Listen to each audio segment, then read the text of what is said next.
Muito bem, meus amigos e minhas amigas do Bíblia Fácil Campinas. Muito bom ter você de novo com a gente aqui nesse estudo. Hoje nós estamos no estudo 09, no nono estudo da nossa classe bíblica, dessa segunda grande sessão importante.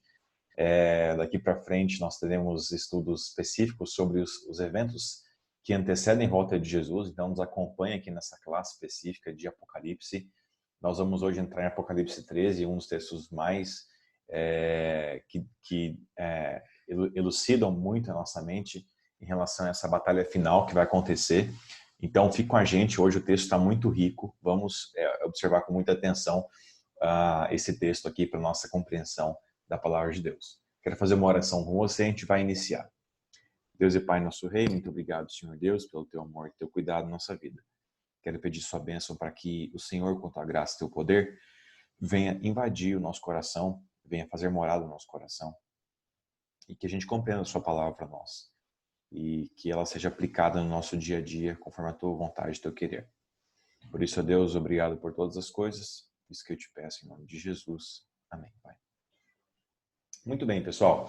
Hoje eu quero compartilhar com você aqui o tema do nosso estudo, que tem a ver com esse período final da história. Tá, deixa eu passar aqui. Revelação de Jesus, Apocalipse 13 e o último poder opositor ao Evangelho.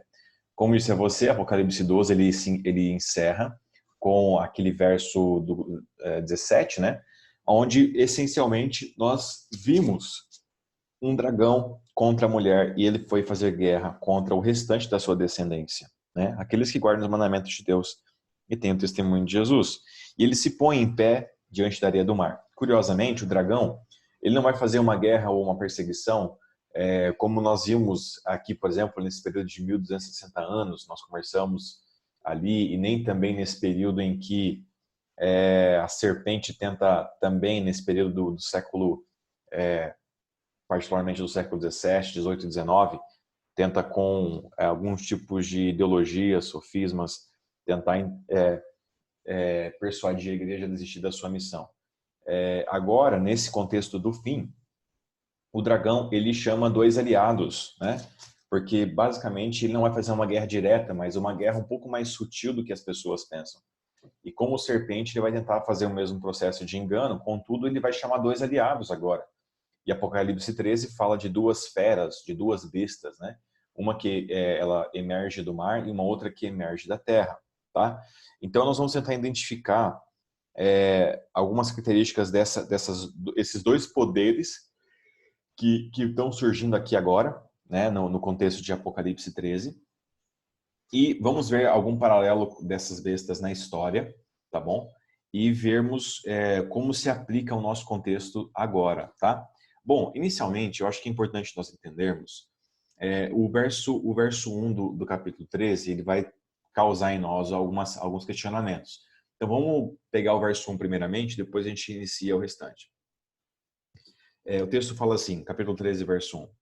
Vi emergir do mar uma besta que tinha 10 chifres, 7 cabeças, e sobre os chifres 10 diademas, e sobre as cabeças nomes de blasfêmia. Olha, se você está lendo atentamente os textos que nós já vimos aqui em Apocalipse, você vai perceber que não é a primeira vez que aparece um ser, aqui é chamado de besta ou de fera, em que ele tem 7 cabeças, ele tem chifres, 10 diademas e sobre as cabeças nomes de blasfêmia. Se você voltar um pouquinho antes no seu texto, ali em Apocalipse 12, verso 3, é a primeira vez que aparece a descrição de um ser, uma fera ou um dragão, assim por dizer. Porque a aparição dessa ideia de uma besta ou de um ser, muito estranho, que tem 7 cabeças e chifres e coroas, ou diademas, a palavra diadema quer dizer coroas, aparece já na leitura do Apocalipse 12, que nós lemos, tá? O dragão é descrito assim, inclusive, no verso 3 do capítulo 12.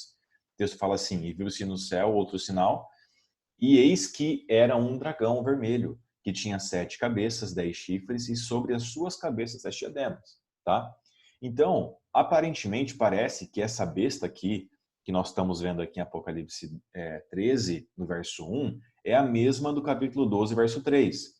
Contudo, você vai, naturalmente, na leitura, vai perceber que elas não podem ser a mesma besta na sua identidade única, tá? Já vou explicar um pouquinho melhor o que seria essa ideia do dragão ter duas identidades, tá?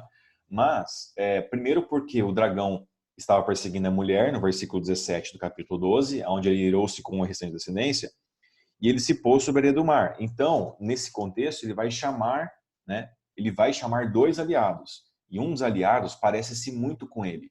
Entende aqui o ponto? Um dos aliados é descrito como uma besta que tem 7 cabeças, 10 chifres e 10 diademas, porque o texto quer dizer para nós que esse aliado, esse poder que está emergindo para auxiliá-lo nessa guerra final, é tão parecido com ele, que na hora de descrever essa besta, essa fera, se descreve como ele, entende? É descrito como se fosse o próprio dragão, pela semelhança da obra que ambos fazem aqui nesse mundo, tá? Então, antes de nós continuarmos, essa aqui é uma leve e breve descrição, né, em figura desse tipo de besta, né, ou de fera, ou dragão, que nós estamos vendo aqui em Apocalipse. Curiosamente, né, esse ser aqui, né, quase que mitológico, bizarro, que aparece em Apocalipse, ele aparece em outras vezes no texto, tá? Então, além de Apocalipse 12, verso 3, que é a primeira vez que aparece, também, e aparece como dragão, tá? Foi esse texto aqui que nós lemos, ó. Aqui aparece como grande dragão. Esse mesmo ser, nessa descrição, né, aparece em Apocalipse 13, verso 1, que é o que nós lemos agora.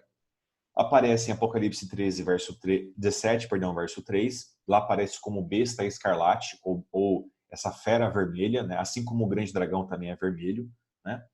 E em Daniel 7, do verso 7 a 8, lá também aparece como um animal terrível, espantoso e forte. Nas descrições dessa besta, ela sempre é tida como um ser, uma fera, que possui 10 chifres, 7 cabeças e 7 coroas. Daqui a pouquinho nós vamos entrar na explicação dessa descrição, porque ainda no capítulo 17, lá nos dá a chave de interpretação para entender o que é os 10 chifres, as 7 cabeças e as 7 coroas, tá bom? Muito bem. Então, até aqui a gente pode concluir? A gente pode concluir que esse dragão, essa besta, essa fera, tá?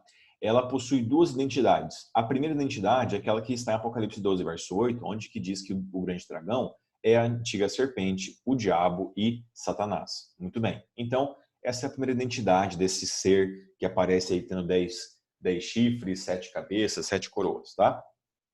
Essa é a primeira identidade. Mas nós temos uma segunda identidade, que é a identidade que aparece em Apocalipse 13, especificamente, e também lá em Daniel 12,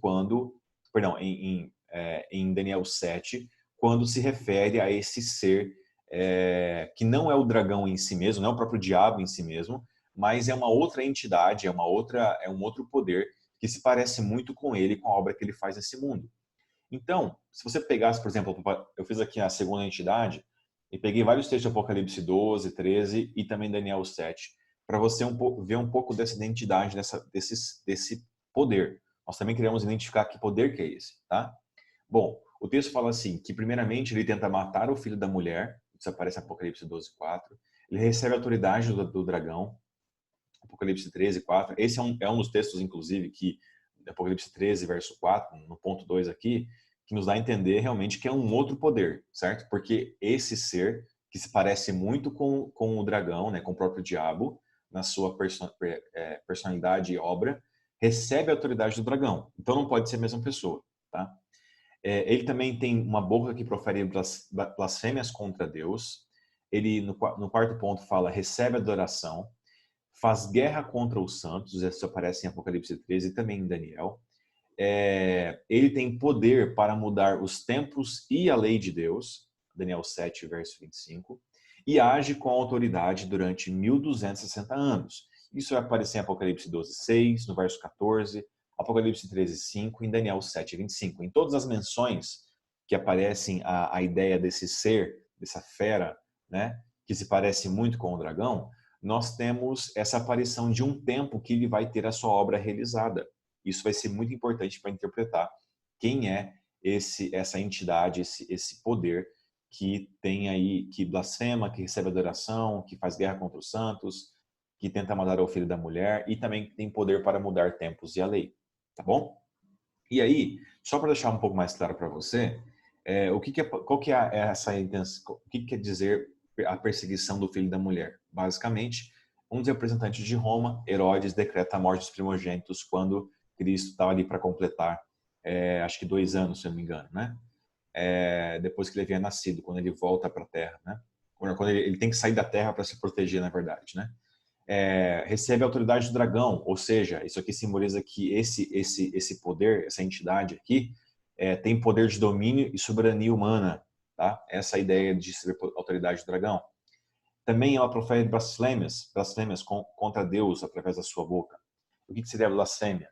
Blasfêmia é proclamar-se igual a Deus em poder e domínio. Esse mesmo poder que nós estamos vendo aqui também busca proclamar-se igual a Deus em poder e domínio.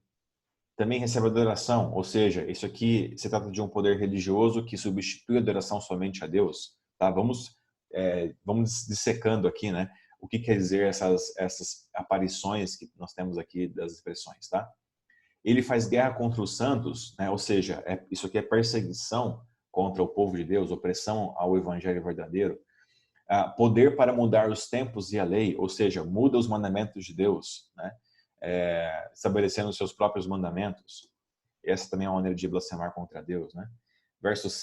O ponto 7 fala que age com autoridade durante 1260 anos, ou seja, esse poder que nós estamos aqui, que tem aspecto religioso e até certo domínio soberano, também político e militar, também tem começo e fim da sua obra de perseguição e engano, ou seja, é um tempo determinado de 1260 anos. Tá?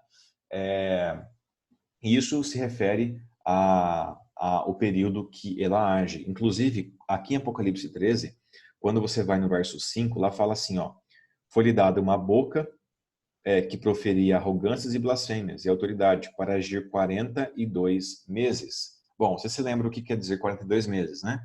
42 meses é o tempo de 3 anos e meio.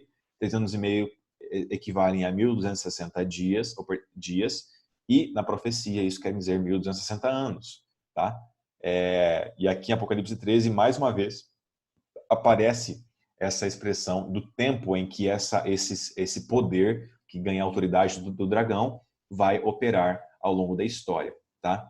Então, nessa ideia, olha só que curioso, tanto o grande dragão de Apocalipse 12, que é o próprio diabo, quanto a besta do Apocalipse 13 e a besta escarlate ou vermelha de Apocalipse 17:3 e o animal espantoso, terrível e forte de Daniel 7, eles apresentam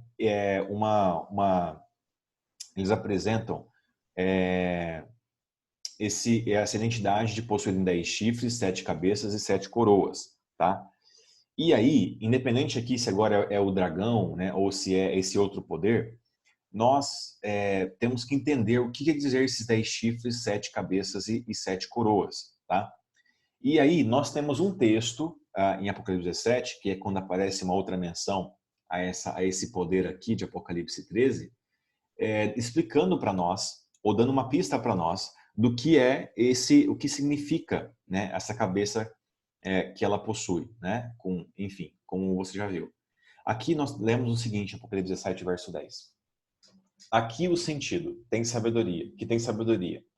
As 7 cabeças não são 7 montes, perdão, as 7 cabeças são 7 montes sobre os quais a mulher está assentada. E são também 7 reis.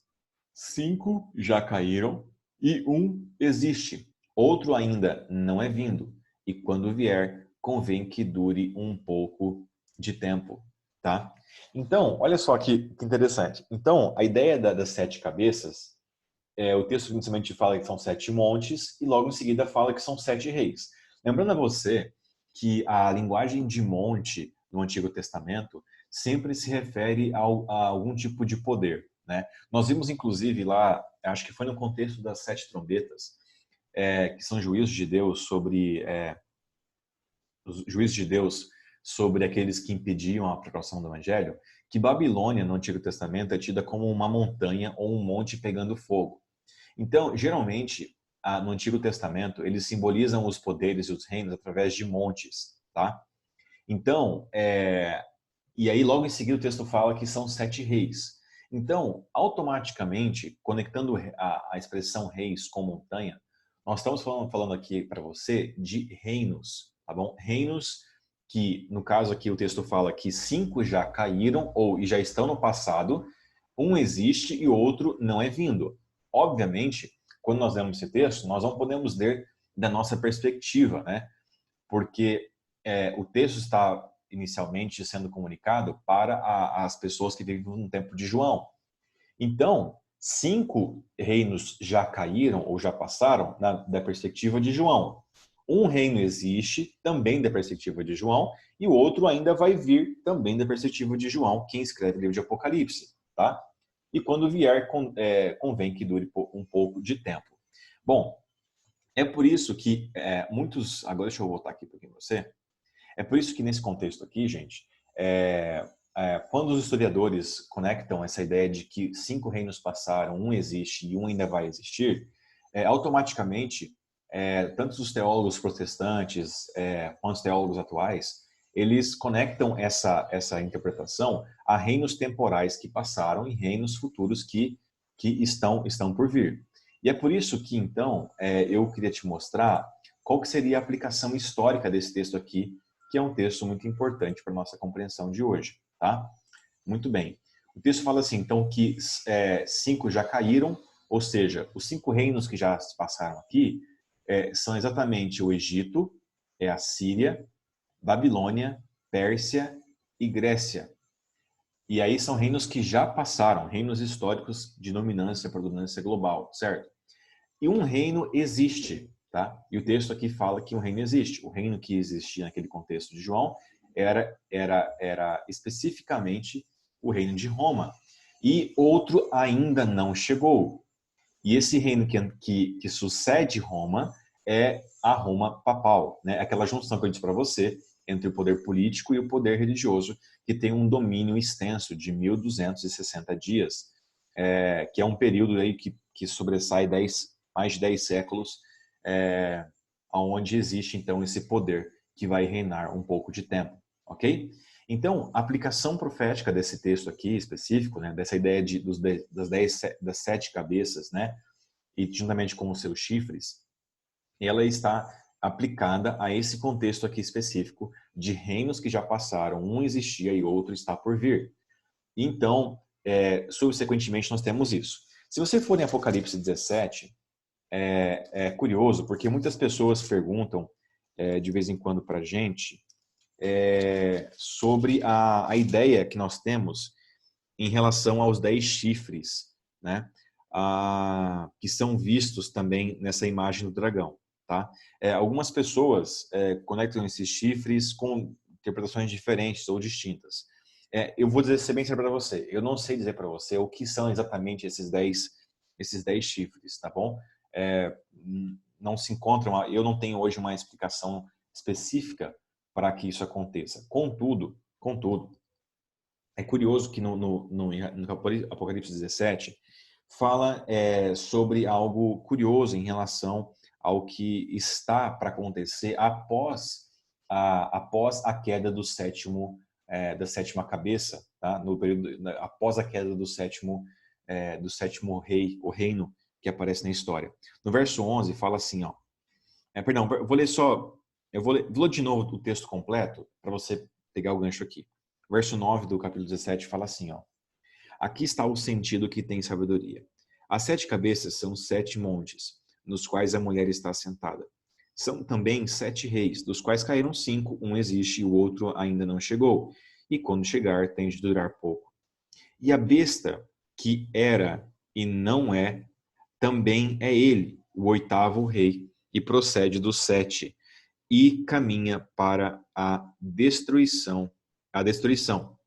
Então, olha só, aqui aparece, após o período de encerramento dessa profecia dos 7 reinos, né, que aparecem aqui representado por esse dragão, né? Isso com as suas cabeças e chifres, né? E coroas, perdão.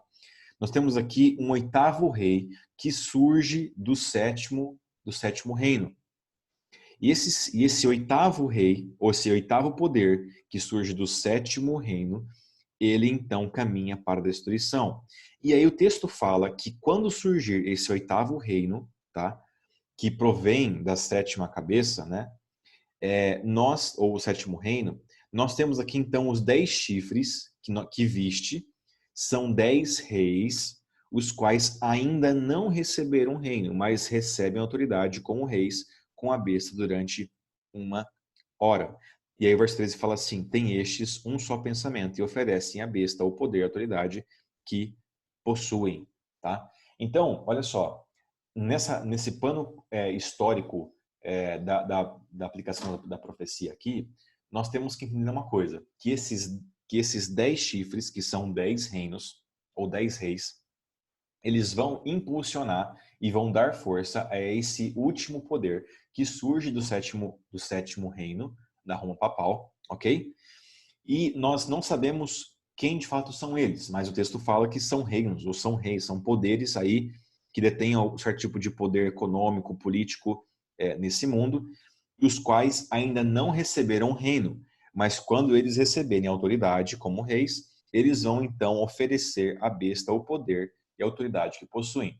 Seja quem eles forem na história, nessa história no contexto da formação aqui desse poder, eles vão oferecer poder e dar força para esse reino que vai surgir, que é conhecido como esse oitavo reino que surge. Agora, qual é a conexão desse texto aqui que nós estamos lendo com Apocalipse 13 ao descrever essa besta que tem a própria imagem, né, e semelhança aqui do dragão, né? Vamos ler então com a gente de novo o Apocalipse 13, que vai ficar um pouquinho mais claro para você o que vai acontecer aqui, o que está acontecendo e qual o paralelo com Apocalipse 17. Bom, o texto ainda continua no verso, quer ver? Vamos ler o verso 2 de Apocalipse 13. O texto fala assim, a besta que vi era semelhante a leopardo, com pés como de urso e boca como de leão. E deu-lhe o dragão o seu poder, o seu trono e sua grande autoridade. Bom, aqui você tem algumas imagens de leopardo, urso e leão. Basicamente são imagens lá de Daniel 7, onde fala sobre esses vários reinos que vieram a esse mundo. E ela tem essa semelhança, ou seja, o poder que nós estamos falando aqui, essa autoridade aqui, também tem esse poder político e religioso de domínio, né, como um poder civil normal, né? E ele é grande porque é simbolizado por esses animais que foram outros impérios, como o babilônico, o pérsio, persa, né? E também o Império Grego e por aí vai.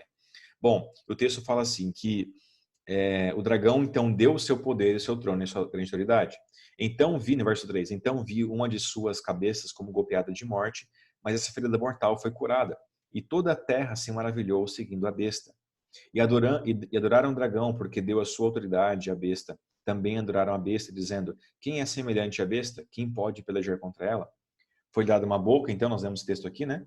Então esse poder foi dado autoridade para preferir arrogância e blasfêmia, para agir 42 meses. E abriu a boca em blasfêmia contra Deus, para lhe difamar o nome, e difamar o tabernáculo, a saber, os que habitam no céu. Foi-lhe dado também que pelejasse contra os santos e os vencesse.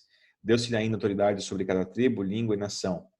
E adorá-lo-ão todos os que habitam sobre a terra, aqueles cujos nomes não foram escritos no livro da vida do Cordeiro, que foi morto desde a fundação do mundo. Agora, volta aqui para mim, para um pouquinho e vamos só entender o que está acontecendo. Naturalmente, quando você lê esse texto, você percebe que ele existe uma porção dele que está localizada no passado e uma outra que está localizada no futuro. Essencialmente, quando nós vemos aqui a atuação da besta durante 42 meses, ou 3 anos e meio, que profeticamente simbolizam 1260 dias, perdão, anos, dias que são anos, né, na profecia, você percebe que essa obra específica desse poder aqui, ele já passou, entende? Ele já se foi.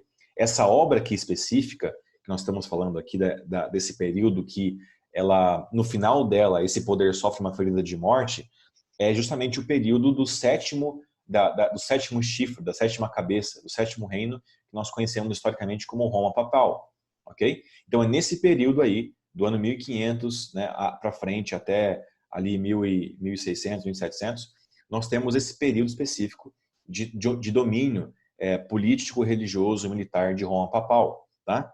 Muito bem. Esse período aqui, ele já passou, tá? Essa besta aqui é descrita como a besta, né, ou o poder aliado, que teve um poder na história, que justamente foi o poder do sétimo reino, que nós vemos apresentados ali como a sétima cabeça e coroa. Muito bem. Agora, o texto fala que esse mesmo poder, ele foi ferido de morte, contudo, ela teve a sua ferida curada. Perceberam isso aqui? Ela teve o seu poder de ação, mas tem a sua ferida curada. E logo em seguida ela ganha grande poder, grande autoridade. E aí o texto no verso 8 fala assim, ó. Agora o verbo aqui se coloca no futuro.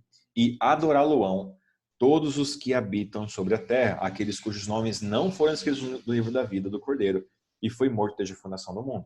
Em outras palavras, esse mesmo poder, ele ganha um novo fôlego na história e desse último poder, desse sétimo reino, surge então um novo poder que vai fazer, assim como está em Apocalipse 17, como se fosse o oitavo rei, entende aqui o ponto? O oitavo rei, ele vai então receber aliados no tempo do fim, para que ele para que ele faça essa obra muito semelhante à obra que o dragão, o próprio diabo, faz aqui nesse mundo, que é uma obra de engano a toda a tribo, né? O texto fala assim: Deus te dá ainda autoridade sobre toda a tribo, povo, língua e nação. Ou seja, a obra desse poder aqui que nós estamos vendo, né? Que é um poder que mistura um poder religioso barra político, né? Ele emerge, ele surge aqui na história para então fazer essa obra né, em todo o mundo, né? Assim como Deus também faz uma obra ao redor de todo mundo. Então, gente, até aqui eu acho que você acha que você compreendeu o que nós queremos passar, né? Deixa eu fechar aqui porque isso aqui já passou. Mas agora nós temos uma outra besta que emerge, tá bom? Uma besta que emerge, que é a besta da terra. O texto do verso 11 fala assim, ó: vi ainda outra besta emergir da terra. Ela possuía 2 chifres, parecendo cordeiro, mas falava como dragão. Ela exerce toda a autoridade da primeira besta na sua presença e faz com que a terra e seus habitantes adorem a primeira besta, cuja ferida mortal foi curada. Também opera grandes sinais, de maneira que até fogo do céu faz descer da terra diante dos homens.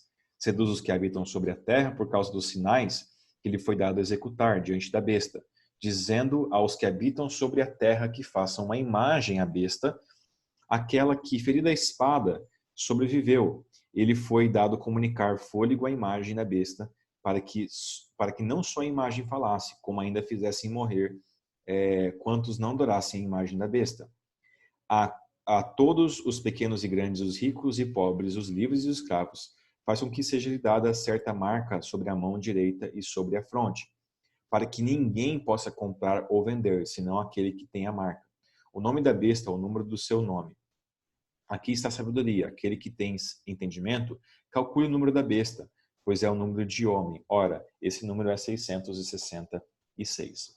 Bom, aqui, gente, nós temos que inicialmente entender que essa besta da terra ela vem cumprir um papel aqui nesse mundo. Essa mesma fera aqui, que é descrita como que possui 2 chifres, né, que tem a aparência de cordeiro e fala como dragão, é essencialmente um poder, tá, que ele surge para dar força e vida para a primeira besta, né, a besta que sofreu a ferida mortal e foi curada. E aí, você depois ainda vê no verso 15 que ela comunica fôlego à imagem da besta, para que não só a imagem falasse, como ainda fizesse morrer todos quantos não adorassem a imagem da besta. Então, esse outro poder que aparece aqui, ele surge na história como dando sustentação, dando poder, dando autoridade, organizando o contexto, quem sabe ali, social e político do mundo, para que essa primeira besta tenha seu espaço, esse primeiro poder, a besta do mar, tenha o seu espaço nesse mundo e faça a sua grande obra de engano e destruição daqueles que querem, de fato, viver o Evangelho de Deus. E, curiosamente, pessoal, aqui nós temos uma coisa que talvez não sei se você percebeu, tá? Mas nós vemos aqui um pequeno paralelo em relação a um texto que nós já vimos. Porque o texto fala que essa aqui é a besta que emerge da terra, tá? E curiosamente, a ideia de uma terra na Bíblia, ela já não é nova, porque nós vimos isso no estudo anterior, em que no capítulo 12, no verso 16, a terra é quem socorreu a mulher e a terra abriu a boca para engolir aquele rio que o dragão jogou sobre a mulher para persegui-la, tá? Então, curiosamente, a ideia de uma terra que socorre a mulher e depois a mesma terra ela torna-se um poder aliado, desse poder da besta do mar, né? Desse poder religioso também que tem aspectos políticos, tá? Parece que essencialmente é a mesma terra, tá? Então, isso nos leva a crer que uma das interpretações desse texto aqui, né, que tem a ver com qual poder que é esse, que poder que legitima, que interpretação bíblica legitima que esse poder, quem de fato seja esse poder, é quando você conecta essas duas coisas. Lembra-se que eu disse com você no estudo passado que a terra que acolhe a mulher depois daquele período de engano da serpente foi os Estados Unidos da América, onde ali ele recebe então a igreja que sai da Europa perseguida e ali o evangelho é acolhido. Contudo, aqui agora em Apocalipse 13, ao descrever a besta da terra, nós vemos que aparentemente esse mesmo lugar, ou esse mesmo cristianismo que foi ali acolhido, ele, não em toda a sua parte, mas ele, em alguma das suas partes, ele também se deixa vencer pelos enganos do diabo. E essa nação, juntamente com a sua religião, vai ser um propulsor, alguém que vai impulsionar também o poder dessa primeira besta que blasfema contra Deus. Se você tem dúvida sobre esse assunto, fica tranquilo, porque nós iremos voltar nesse mesmo tópico em relação a uma ideia de um cristianismo ou de uma igreja cristã que faz uma aliança também com esse poder maior, né? Que é o oitavo reino, né? Ou esse poder que surge do sétimo reino, ou a besta, né? Que emerge do mar.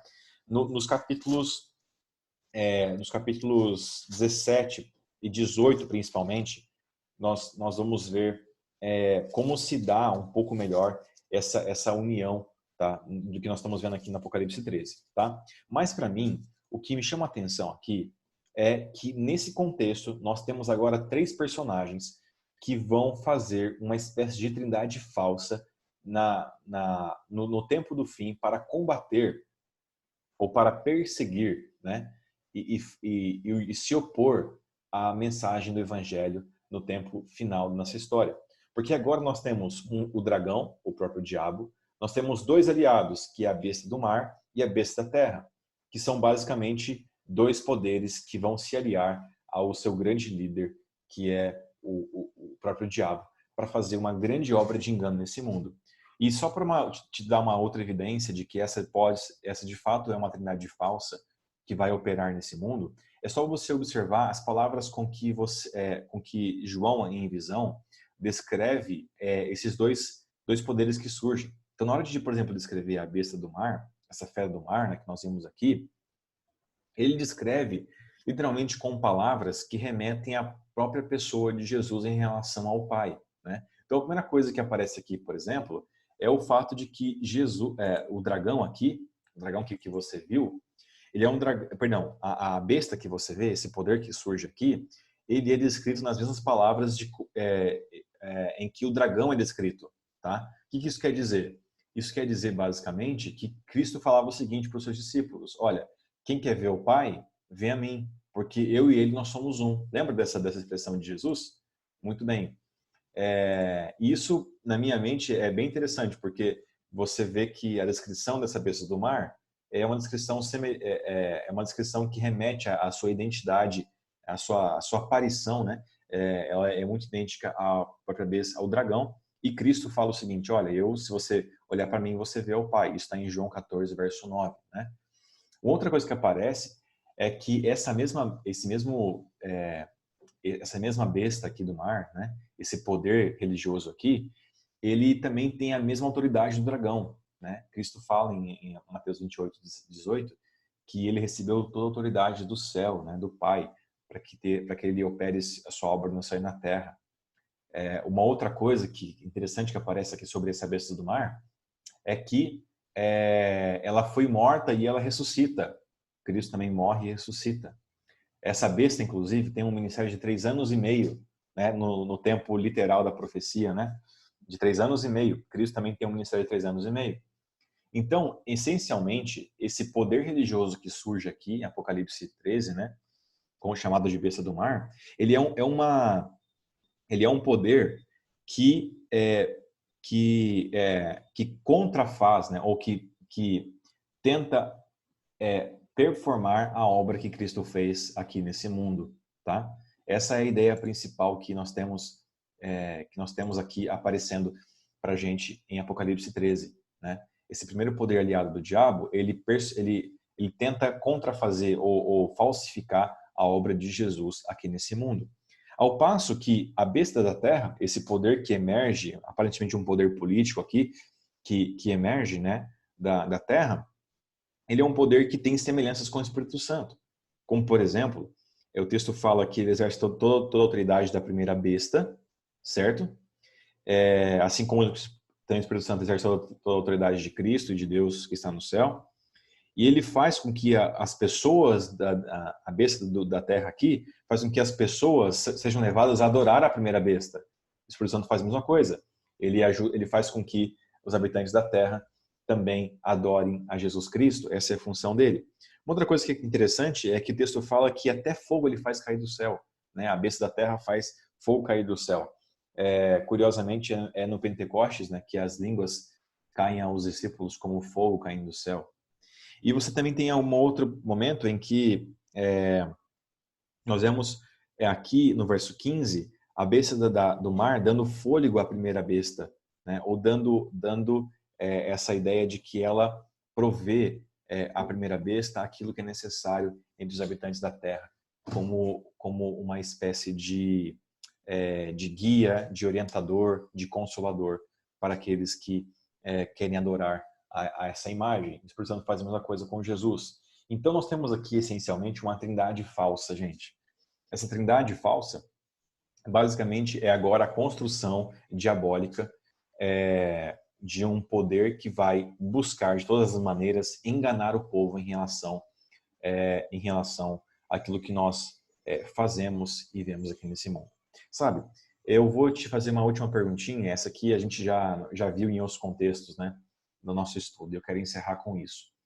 Nós já vimos que em todos os tempos nós tivemos um grande poder opositor ao Evangelho. Em todos os tempos. Se você voltar na história, se você olhar a história como um todo, nós sempre tivemos um poder opositor, né? Até disse para você isso no passado, que no passado, por exemplo, nós tivemos, por exemplo, lá com Moisés. Para Moisés, o grande poder opositor do Evangelho ou do povo de Deus, era o Egito.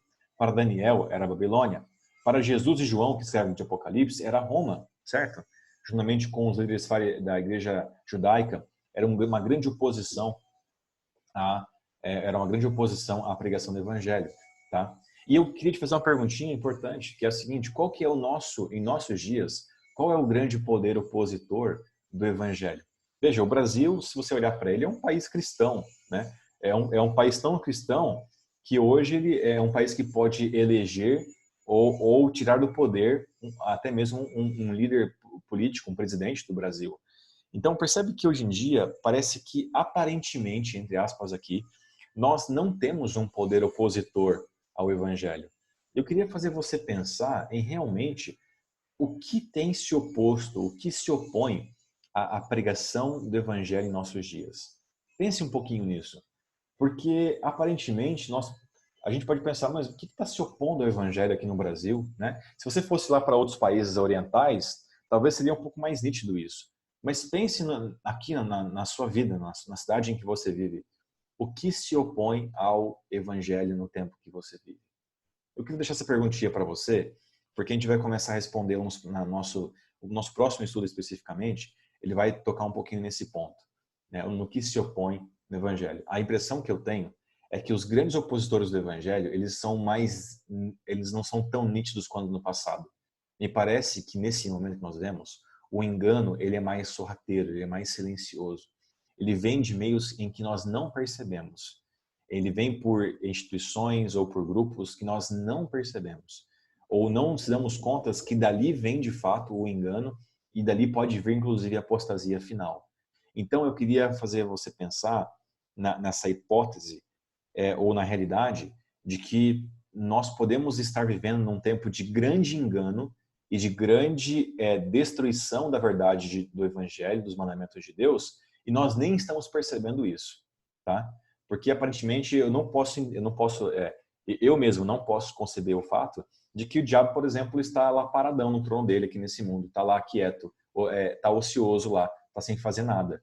Eu imagino que é nesse tempo em que ele tem usado de armas silenciosas, armas que poucas pessoas percebem, e ele está assim fazendo uma grande obra de engano, levando as pessoas para fazer duas coisas principalmente: a esquecer Jesus como seu Senhor e Salvador, e a fazer com que essas pessoas elas vivam aquilo que é oposto aos mandamentos de Deus. Por isso eu quero que você pense nisso. Qual é os poderes opositores ao Evangelho do nosso tempo? Porque aparentemente não existe, mas eu tenho a leve impressão que ele está mais forte do que sempre foi, ou como já foi no passado, hoje está ainda mais forte. Bom, que Deus te abençoe na sua caminhada. Vamos prosseguir nossos estudos e na semana que vem a gente vai trazer para você o estudo de Apocalipse 14 e vamos dar início ao nosso estudo de número 10. Esse é o 9 e vamos então aumentar nossa compreensão dessa grande batalha final que está acontecendo aqui em Apocalipse, tá bom? Deus te abençoe e que você continue com a gente aqui na nossa caminhada. Vai ser uma grande bênção para você, assim como já tem sido. Vamos fazer uma oração? Deus e Pai, obrigado por tudo. Obrigado pela sua bênção em nossa vida. Peço que o Senhor nos acompanhe todos os dias, nos dê a tua paz e nos guie nos teus caminhos. Que o Senhor revele a tua vontade para nós. Isso que eu te peço e agradeço em nome de Jesus Cristo. Amém. Forte abraço para você, Deus te abençoe e até a próxima.